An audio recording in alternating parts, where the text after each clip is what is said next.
Hey, it's Lemon. Welcome to the Backlogs. Hope you're doing well. Guess what we're doing today? You better get it right. The answer is literally in the title. Did you say Dark Souls 1 Ultra Greatsword Showcase? Very good.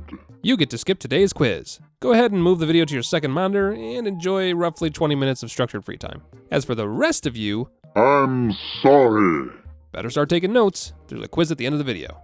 Today, we're going to use a weapon type that has been favored since the days of yore, back when the metas were still developing and giant dads roamed the earth. Most of you have probably already used them, but let's see if we can't teach you something you didn't already know. It's time to beat Dark Souls with only Ultra Greatswords. But first, a quick shout out to the sponsor of today's video, Where Winds Meet. In case you haven't heard, Where Winds Meet is an open world RPG that dared to ask, what if we infused our game with Chinese martial arts and wuxia? Has anyone done that before? No? Fantastic, let's do that. Oh, and make it pretty. Good. Now make it free. What? I don't know if we can... I said make it free! Where Winds Meet is on PC, PS5, and mobile, somehow. And on April 2nd, they're adding a whole new snow region, where you can take on 5 new bosses, each with their own unique mechanics and fighting style. So, are you two related, or? The new edition also adds a new weapon, the Hang Blade, a Chinese weapon from the Tang Dynasty that represents authority. Respect my authority! So, if you're looking for a beautiful open world to explore that has plenty of content to dive into, but doesn't burn a hole in your wallet, give Where Winds Meet a try. Use my link in the description and pinned comment down below to download it today. Hey Melon, did you want me to add— Authority! Uh-oh. Hey Lemon, where's the duct tape? Now then, Ultra Greatswords. Unsurprisingly, we're going to need to pump strength to use pretty much every one of these weapons, so when starting your run, I highly suggest picking the Bandit class to give yourself a fast start. Because if you do a quick loop around Firelink Shrine, you can get enough souls to pump yourself to the minimum required stats to two-hand our first Ultra Greatsword. The classic, the base cannon, the Zweihander. Or if you're so American it hurts, Zweihander. And yes, I will probably swap between the two in this video on accident. And with 16 strength and 10 dexterity, that's all you need to get this powerhouse going. Now, I'll show off the moveset properly in a minute, but considering we can only use half of it right now, we've got a bit of grinding to do. Is what I would say if I was an absolute chump, but we're not a chump, because we've picked up an Ultra Greatsword, and that means we get to make big boy plays today. So hike up your pants and buckle that belt, because we're about to make some bad decisions. Decision number 1 is heading to Blighttown. This place sucks to walk around in the early game, but it's littered with poppable souls, most of which give you 2,000 or more. And if you're human, you can even fend off Milf-Eater Mandrid over here, who will give you just shy of 9,000 souls if you win. Considering winning with an Ultra Greatsword means pressing R1 over and over again until your enemies fall down, that shouldn't be a problem. But that's not the only bad decision we're going to make today. We're also going to head up this tree route, through this here invisible wall, ignore this treasure chest, and then through this other invisible wall. And just like that, you've found the Great Hollow. Pro tip, make sure that this is the last bonfire you rest at for the next few minutes. You'll have a really bad time if you sit somewhere else. From here, you're going to make your way down the knotted roots, utilizing the hidden ladders around the rim of the area as you go, and avoid the multitudes of basilisks that wait for you at the midpoint. If you've got any humanities on your person, I highly recommend popping them, since having more humanity increases curse resistance significantly. Other defenses too, actually. Well worth the pop. After that, it's just a mad dash past the mushroom babies, who hit very hard, and the mushroom parents, who hit even harder. And now for the fun part, Ash Lake. 2 things to do here. The first is collecting some dragon scales. There's 3 here in Ash Lake, and 1 behind the bonfire in Blighttown Swamp. This isn't necessary, especially right now since you're running around with no safety net, but if you collect all 4 at this point, you'll be able to upgrade any future dragon weapons to +3. Speaking of, let's get one right now. Just keep pushing into the area, making sure to dodge the man-eater clams and constantly serpentine so that the Hydra can't blast you with its long-range attack. And if you somehow manage to make it past all of that without dying, congratulations, you've made it to the Path of the Dragon Covenant. God, the dragons look so goofy in this game. They also can't feel pain, apparently, because we're about to spend the next minute or so hacking at this thing's tail, and it doesn't so much as blink. But after several swings, we cut the tail and receive our prize, the Dragon Greatsword. You know what? Sure, let's join the Dragon Covenant. Might as well pray to an in-game entity that actually helps us for once. But after offering my allegiance and promising vengeance for all of its fallen brethren, we leave the Dragon God via the shortcut hidden in the water here, and respawn back at the top of the Great Hollow. 2 Ultra Greatswords down, 3 more to go. Actually, while we're here, let's grab one last goodie. If you throw yourself from the top branches into this hollow trunk here, you can safely land inside and nab yourself the Chloranthy ring. If you've got room for it in your build, it's a great addition. Its regen rate is twice as strong as the Grasscrest Shield or Child Mask, but it also stacks with both of them. And considering Ultra Greatswords are stamina hungry, any piece of equipment that increases our stamina regen is a good piece to have. Right, let's showcase this beast. The Zweihander is the epitome of Big Bonk I Win. Coming in at a hot 130 base attack, you'll need all those souls you gathered down in Blighttown to take full advantage of its moveset, due to the fact that it requires 24 strength and 10 dexterity to wield.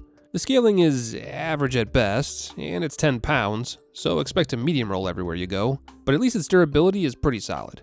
Also, its attack type is regular? The fuck does that mean? Okay, apparently Dark Souls 1 had 4 damage types: regular, thrust, slash, and strike. Sorry, they got rid of the regular damage type in later games. Threw me for a loop for a second there. Anyway, tangent aside, let's talk moveset.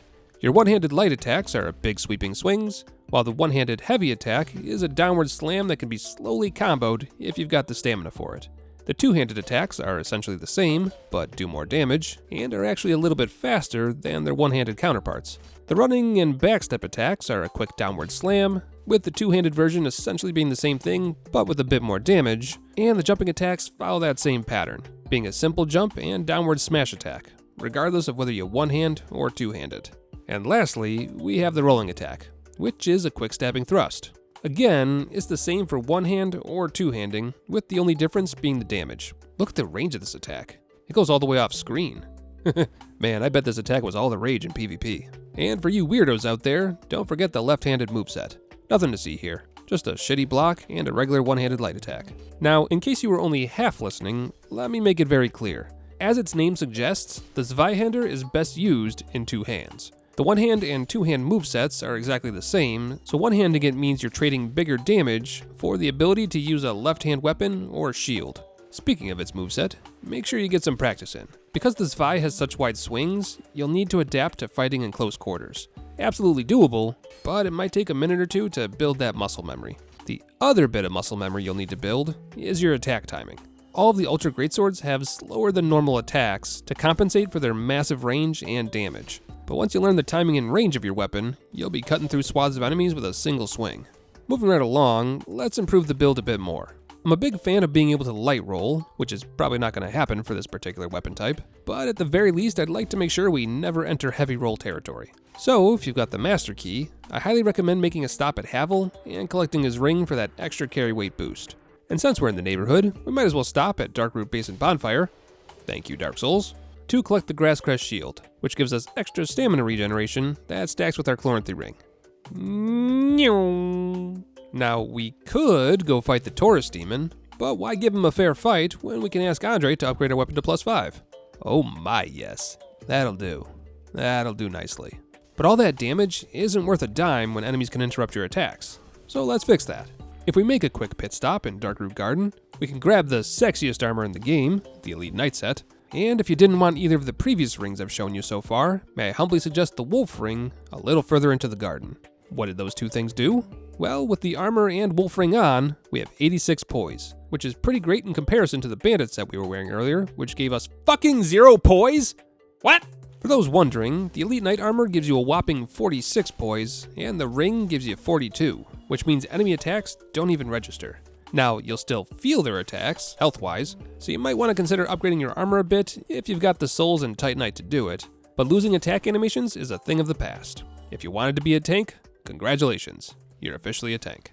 But with my build now off the ground, let's see what it looks like in action, shall we?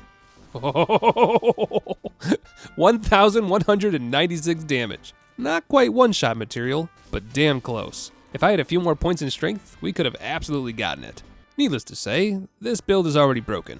We're not at base cannon levels of damage just yet, but the early game enemies don't even stand a chance. I mean, look at this. The gargoyle fight, if you can even call it that at this point, is just me strong attacking until I win. The gargoyle doesn't even get a single attack off, he just has to sit there and accept the fact that he skipped poise day, which means I automatically win. Hell, my stamina speed isn't even at max. I'm not using the Chloranthy ring, and I'm still curb stomping him. Well, that's one bell down, I guess. Almost feel bad about it if I'm being honest. Definitely explains why this weapon type is so popular with players though. The satisfaction of flipping the table on Dark Souls and killing bosses in 2 or 3 hits, instead of the other way around, offers a dopamine hit like no other. And because of the varied moveset, even tight arenas like the Capra Demon fight aren't much of a problem. Ain't nothing, man. Ain't nothing at all. But with the Capra Demon dead, I guess we should head on down to the depths and oh, wait a second, almost forgot my loot. No way. No shot that I got it. Hey, the Demon Great Machete, what a drop! The bread and butter of that Demon Giant build I made last year, this thing whomps enemies like it's nothing. The base damage is only slightly better than this Zweihander, and its strength requirement and weight are absolutely awful, but the strength scaling puts it ahead by quite a bit. As for the moveset, it's actually the same as the Zweihander, despite it being a different shape. Sure, why not? Stab with the blunt end of the blade. I'm not your dad. The only different moves are its strong attacks, which have been replaced with a slow, leaping slam. Just like the Zwei, the only thing gained from one-handing this weapon is a left-hand slot, so do with that information what you will. Also worth noting, the Zweihander has a slightly longer hitbox than the machete. Not sure if that makes a difference for anyone, but now you know. One final tip. The strong attack is extremely slow to balance out how powerful it is, but what if it wasn't? Well, good news. Much like the great axes, if you're able to pull off a jumping attack, you can do all the damage of a strong attack with none of the windup. You'll love to see it. Oop, hold on, we got a clinger. Go on now, let go, daddy's working. Father, help! Uh-oh. Hey, look how strong the Demon Great Machete is. With that massive scaling boost it gets, it almost does 100 more points of damage than the Zweihander. That almost makes its requirements worth it. Hey Lautrec, check it out. I got the Capra Demon drop. Alright, good talk. Don't worry though. If RNGesus doesn't favor you and give you the drop from Capra, there are 2 other ways you can get the machete. You can join the Forest Covenant and buy it from Shiva when he moves to the Blighttown Swamp, or you can grind out the Capra demons in the Demon Ruins just after Ceaseless Discharge. But we use what we're given. And today, we're given a weapon that does over 1100 damage. You know, I think this is just Dark Souls' way of apologizing for all the terrible runs I've done in the past. And against my better judgment, I accept. Can't wait for the pendulum to swing the other way when I eventually have to beat the entire game with a shield. Oh look, a dramatic reenactment of that exact run. Boy howdy, can't wait. Anyway, let's push forward. We've got 2 more Greatswords to find, and we still need 50 strength to use one of the ones we already have. Speaking of, would you look at that, 50 strength. Took long enough. The Dragon Greatsword. One of the most aesthetically pleasing weapons to look at. This thing is absolutely ridiculous. It starts at a whopping 390 damage. That's the highest base damage of any weapon in the game. It also takes 50 strength to pick it up with one hand, is 24 frickin' pounds, gives you 20 magic and fire defense when wielded, for lore reasons, and to top it off, has no scaling whatsoever. At least the durability is high. At first glance anyway. More on that in a second. But good news! All that strength I pumped to get this thing one-hand capable? Completely wasted. It has the exact same movesets as the other Ultra Greatswords, which means that the one-hand moveset was completely unnecessary unless I needed my left hand. There's only one move that's different. The two-handed strong attack, which lets out a wave of energy in a straight line when it hits the ground. Very cool effect, but it costs 50 durability every time you use it, which means that 400 durability gives you 8 slams before your weapon breaks. At least it only costs 800 souls to completely repair the weapon, which is nothing at this point in the run, and the slam isn't 1 attack, but 2. Watch the number bar. See how we get 2 damage numbers? If you manage to hit your target with both the blade and the wave, you can stack the damage. And if you're willing to go on a bit of a murder spree, you can get your weapon to +5 to get that damage even higher. All you gotta do is hunt some hydras and undead dragons. Fun fact, for anyone struggling with the undead dragon in the Valley of Drakes, it has a safe spot. Just stand where I'm standing now, and none of its attacks will reach you.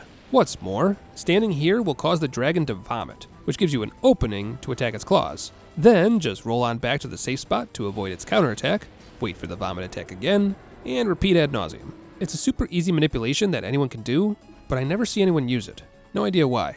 Now, if you're not interested in running around the map killing hydras, you can always stay here in the valley to farm baby drakes. But they really suck to fight, even with Ultra Greatswords.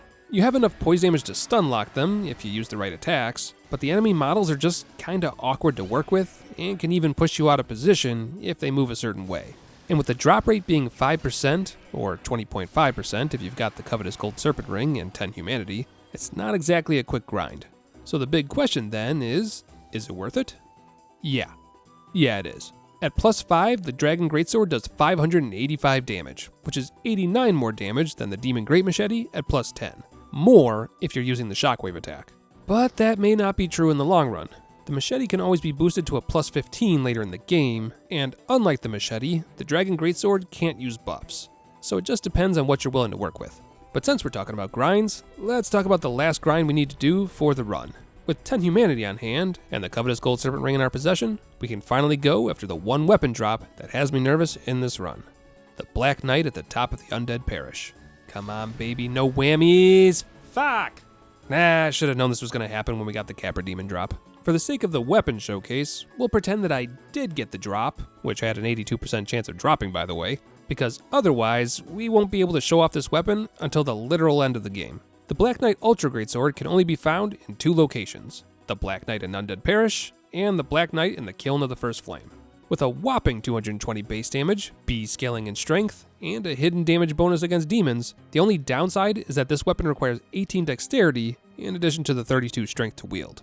Like the other Ultra Greatswords, this moveset is exactly the same outside of its heavy attacks, which are different depending on if you one-hand or two-handed. The one-handed strong attack does a rising thrust attack, while the two-hand strong attack does a silly golf swing. Someone should really make a golfing minigame out of this. Nice cock! But I digress. For now, let's bounce back by picking up the last Ultra Greatsword in the game. Confusingly called the Greatsword, despite it being a different weapon category altogether, there's 3 ways to get this weapon. You can buy it from the Crestfallen Merchant in Sen's Fortress, get lucky on a Baraniki Knight drop, like the one in Undead Parish, though I'll tell you right now that this particular knight here has a smaller chance to drop it than his brothers in Sen's Fortress or the Painted World, or pick it up from Iron Tarkus' corpse in Anne Orlando, just before the giant painting. R.I.P. Tarkus, you were one of the best. As far as this weapon goes, it's essentially just the Zweihander, but with more stat requirements and more weight. What's the trade-off? A single moveset difference. Instead of a downward slam, the strong attacks are all thrusting stabs. The rest of the moves are completely the same, so that's the only difference. And depending on how much you enjoy abusing the massive hitbox, that might make or break whether or not this weapon is worth using. But if nothing else, I can finally drop this cool Dark Souls fact. The Greatsword's thrusting attack, when combined with a Leo ring and a +5 crystal enhancement, is the strongest thrusting attack in the entire game. But who needs the strongest thrusting attack in the game when you've got a Dragon Greatsword, am I right? All you need is 2 button presses, one to stun the Iron Golem, and another to knock him off his feet. Easy game for babies. In any case, I hate to say it, but that's pretty much all there is to say about Ultra Greatswords. They're big, they're angry, and they do more damage than any one man should have access to. In fact, sometimes they don't even feel like a weapon. They're massive, thick, heavy, and far too rough. More of a heap of raw iron than a proper sword. And yet, when wielded in anger, they have the power to take out a god with a single swing. What is a god, really? Would an all-powerful being really feel the need to be worshipped? And would a mere human be able to kill them? No. I refuse the narrative humanity's been fed. The stories don't add up. I may not understand the inner workings of this world, but I do know one thing. I know how to swing my sword. And so long as I know how to do that, it doesn't matter what the thing in front of me calls itself. They call themselves gods, angels, apostles, but they all look like monsters to me. No, that's not quite right. A monster doesn't necessarily act with malice, but these beings do. Every action they take seems hell-bent on hurting humanity. They kidnap, they experiment on, they kill. They take the very best of us and discard them like they were nothing. Insects to be stepped on. But they forgot one thing. If it has the drive to protect its hive, even an insect can kill. And though I may not be angry enough yet, I recognize that I'm following a dark path. And that path may just have the weapon I seek. A weapon that unlocks the darkness inside, that removes the body's natural sense of self-preservation. An armor, cursed by the abyss and forged with one purpose in mind: to fight, and never stop fighting, no matter the physical or mental cost. A dangerous tool, one that will inevitably cost me my life. But to protect those around me, I will pay that cost.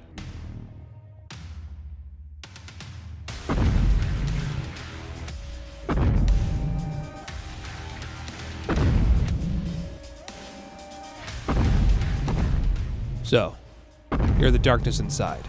Ugly son of a bitch, aren't you? But as big and mean as you are, you're just a single part of me, and the sum is greater than its parts. And with my darkness conquered, the armor is mine to use as I see fit. My muscles will tear, my bones will break, but I don't care. It's a necessary evil, the price of my revenge.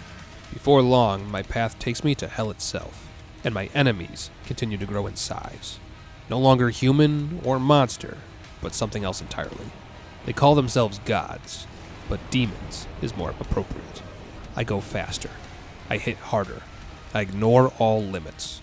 Nothing can stand in my way. They present as angels, but it's a facade to hide the ugliness inside. My path gets darker. I face death. Enough death to leave me broken. But I knew the price when I started this dream of mine. A dream of freedom.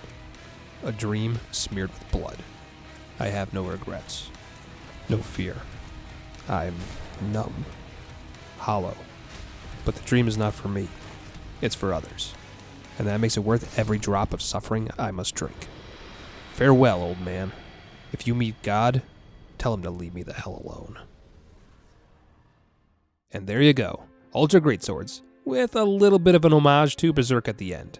But come on, how could I not? Dark Souls itself is more or less a love letter to the manga, and considering I never used Guts' favorite weapon, this is probably the only time I would have had the chance. Thanks for watching.